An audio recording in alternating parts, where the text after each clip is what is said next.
Hello दोस्तों, मैं आपके लिए लेकर आ रहा हूं जीके हरियाणा के कुछ महत्वपूर्ण क्वेश्चन जो आपके हर एग्जाम के लिए यूजफुल होंगे। इससे पहले चैनल को लाइक और सब्सक्राइब जरूर कर दें। चलो स्टार्ट करते हैं। प्रथम महिला विश्वविद्यालय कहाँ है? महिला विश्वविद्यालय कहाँ है? कानपुर में। ये कानपुर में है और इसका क्या नाम है? भगत फूल सिंह। क्या नाम है? भगत फूल सिंह। ठीक है। अंतर्राष्ट्रीय सौर ऊर्जा का मुख्यालय कहाँ है? जो अंतर्राष्ट्रीय सौर ऊर्जा है उसका मुख्यालय है गुरुग्राम में। याद रखना इसको। सौर ऊर्जा का मुख्यालय गुरुग्राम में है। गुरुग्राम, ठीक है, गुड़गांव कहते हैं। देवी रूपक योजना कब चलाई गई थी? देवी रूपक योजना कब चलाई गई थी? 2002 में। कब चलाई गई थी? 2002 में।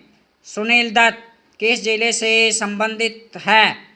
यानी सुनील दत्त किस जिले से संबंध रखते हैं? यमुनानगर से। यमुनानगर, याद रखना ये यमुनानगर, ठीक है। अनाज की बिक्री के लिए मार्केटिंग बोर्ड का गठन किसने किया था? अनाज की बिक्री के लिए जो मार्केटिंग बोर्ड बनाया गया था वो बनाया गया था चौधरी छोटू राम द्वारा। किसके द्वारा? चौधरी छोटू राम द्वारा, ठीक है। पोषपदंत की रचनाएं किस धर्म पर आधारित हैं? पोषपदंत ने अधिकतर रचनाएं जैन धर्म के बारे में लिखी हैं। किसके बारे में लिखी है? जैन धर्म के बारे में। याद रखना ये पोषपदंत की जो रचनाएं हैं अधिकतर वो जैन धर्म पर आधारित है। जैन धर्म को याद रखना और पोषपदंत को, ठीक है। हरियाणा पंजाबी साहित्य की पत्रिका का क्या नाम है? जो हरियाणा पंजाबी साहित्य है उसकी पत्रिका का नाम है शबद बूंद। क्या नाम है? शबद बूंद। याद रखना ये शबद बूंद, ठीक है। सूर सम्मान किस क्षेत्र में दिया जाता है? सूरदास जी के नाम पर रखा गया है सूर सम्मान, ठीक है ना। सूरदास जी एक महान कवि लेखक हुए हैं, ठीक है। तो साहित्य क्षेत्र में दिया जाता है। सूर सम्मान किस क्षेत्र में दिया जाता है? साहित्य क्षेत्र में। याद रखना ये। संदेश पत्रिका का प्रकाशन कहाँ से शुरू हुआ था? जो संदेश पत्रिका निकलती थी उसका ये साप्ताहिक पत्रिका है। कहाँ से हुआ था इसका शुभारंभ? भिवानी से, भिवानी जिले से हुआ था, ठीक है। भिवानी को याद रखना, ठीक। प्रति व्यक्ति आय के हिसाब से हरियाणा का भारत में कौन सा स्थान है? प्रति व्यक्ति आय के हिसाब से हरियाणा का भारत में दूसरा स्थान है। कौन सा स्थान है? दूसरा। याद रखना, दूसरा, 2 नंबर याद रखना, ठीक है। सबसे अधिक ग्राम पंचायत किस जिले में है? सबसे अधिक ग्राम पंचायत भिवानी जिले में है। भिवानी, याद रखना भिवानी को। सबसे कम साक्षर जिला कौन सा है?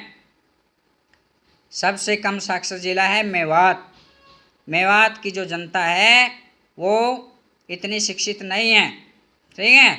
बहुत पिछड़ा हुआ इलाका है ये मेवात क्षेत्र। शिक्षा के क्षेत्र में बहुत पिछड़ा है, ठीक है। सन्निहित तीर्थ की स्थापना किसने की थी? जो सन्निहित तीर्थ है ये कुरुक्षेत्र में है। जो किसने इसकी स्थापना कर दी? विशुद्धानंद महाराज ने। सन्निहित तीर्थ की स्थापना किसने की थी? विशुद्धानंद महाराज ने। याद रखना विशुद्धानंद, ठीक है। जैन पथ में हरियाणवी भाषा का किसने प्रयोग किया? जो जैन है इसमें श्रीधर ने हरियाणवी भाषा का प्रयोग किया। जो जैन पद्य है, जैन पद्य, ठीक है, जैन की जो रचनाएं हैं उसमें हरियाणवी भाषा का प्रयोग हुआ है। और ये हरियाणवी भाषा का प्रयोग किसने किया है? श्रीधर ने। किसने किया है? श्रीधर ने, ठीक है। बहुत इंपॉर्टेंट प्रश्न है। आमों का मेला कहाँ लगता है? बहुत साधारण, सिंपल और इम्पोर्टेंट प्रश्न। आमों का मेला लगता है पिंजौर में। कहाँ लगता है? पिंजौर में लगता है, ठीक है। पंचवटी मंदिर कहाँ स्थित है? ये भी इम्पोर्टेंट प्रश्न है। पंचवटी मंदिर पलवल में है। पंचवटी, पंचवटी में पै आता है, पलवल में भी पै आता है, ठीक है। याद रखना इस तरह से। सीली सातम का त्यौहार कब मनाया जाता है? जो सीली सातम का त्यौहार मनाते हैं हरियाणा में, वो चैत्र मास होता है और कृष्ण सप्तमी को, चैत्र मास की कृष्ण सप्तमी को यह त्यौहार मनाया जाता है। ठीक है। हरियाणा का लोक नृत्य कौन सा है? हरियाणा का लोक नृत्य धमाल है। कौन सा नृत्य है? हरियाणा का लोक नृत्य धमाल। आराम में कौसर बाग कहाँ है? आराम एक कौसर बाग कहाँ है? नारनौल में है। कहाँ है? नारनौल में। नारनौल में याद रखना, आराम है कौसर बाग। ठीक है। दारूहेड़ा किस जिले में है? ये दारूहेड़ा जो स्थान है, शहर है, किस जिले में है? रेवाड़ी में। किस जिले में है? रेवाड़ी में। इंपॉर्टेंट क्वेश्चन है, सभी याद रखना दोस्तों। जय हिंद। ओके।